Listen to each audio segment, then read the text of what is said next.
और इस लेसन का नाम है द टेल ऑफ बर्ड्स। तो यहाँ पर सबसे पहला क्वेश्चन आपके सामने है, how did the two birds get separated, यानी वो जो दो चिड़िया के जो छोटे छोटे बच्चे थे वो एक दूसरे से अलग कैसे हो गए थे।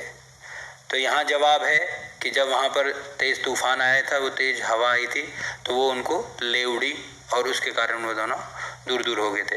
एक अगर आसान जवाब देना चाहते हैं तो यहाँ से ये लिख सकते हैं, the wind blow them away, यानी उनको जो हवा थी वो दूर ले उड़ी।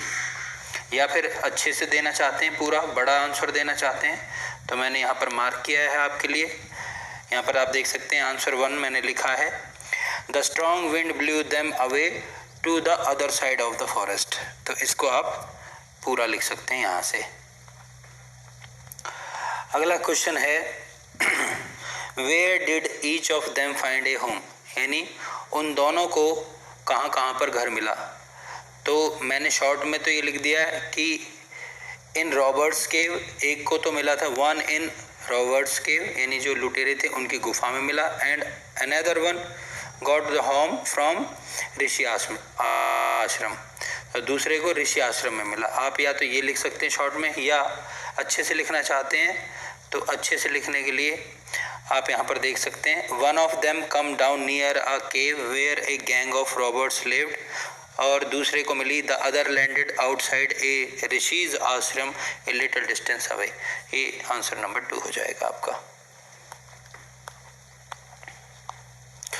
तीसरा क्वेश्चन है, what did the first bird say to the stranger, यानी जो पहला बर्ड था उसने स्ट्रेंजर को क्या कहा। तो वो सबसे पहले वो लुटेरे वाले बर्ड के पास पहुंच गया था जो लुटेरों के वहाँ रहता था।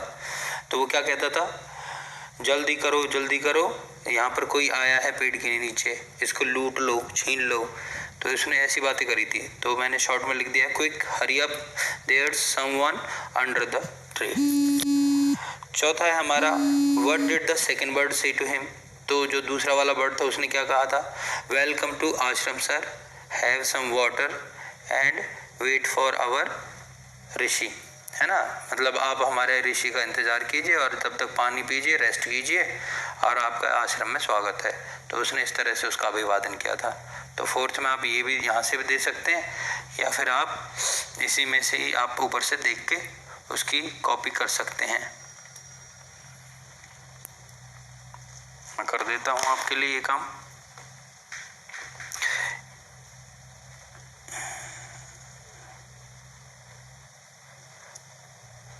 ये पहले वाले ने बोला था, quick hurry up there is someone under the tree, come and take his jewel and his horse, hurry up or else he will slip away. तो ये है वो आंसर, आंसर नंबर 3। और आंसर नंबर 4 भी मैं आपको दिखा देता हूँ। आंसर नंबर 4 है,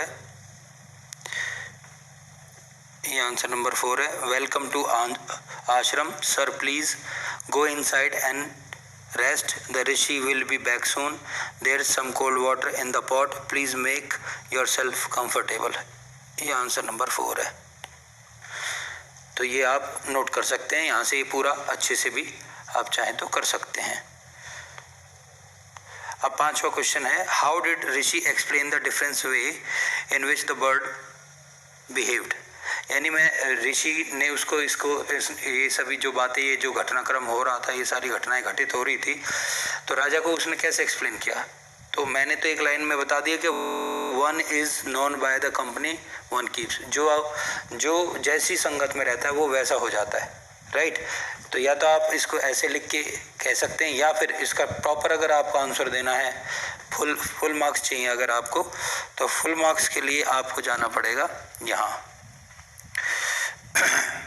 ये रहा, यहाँ से बोला था उसने, the forest is full of surprise, he said. The holy man smiled and said, after all, one is known by the company one keeps. The bird has always heard the talk of robbers. He imitates them and talk about the robbers people. So this one has the repeated. So यहाँ से यहाँ तक आप इसको answer number 5 में डाल सकते हैं। ठीक है बच्चों, आगे चलते हैं। छठा क्वेश्चन पूछ रखा है which one of the following sums up the story best, यानी इसमें ये पूछ रहा है कि इनमें से कौन सी बात ज़्यादा अधिक सटीक है। तो इसमें से ये वाली जो बात है, one is known by the company one keeps, जो जैसी संगत में रहता है वो वैसा हो जाता है, तो ये करेक्ट आंसर है इसका, ये भरना है। ठीक है, इसका वैसे इनका भी मतलब मैं आपको बता देता हूँ। इसका मतलब होता है दोस्त वही जो ज़रूरत में काम आए। ठीक है, और ये भक्ति की लंगोटी सही, ये उसका मतलब ये है।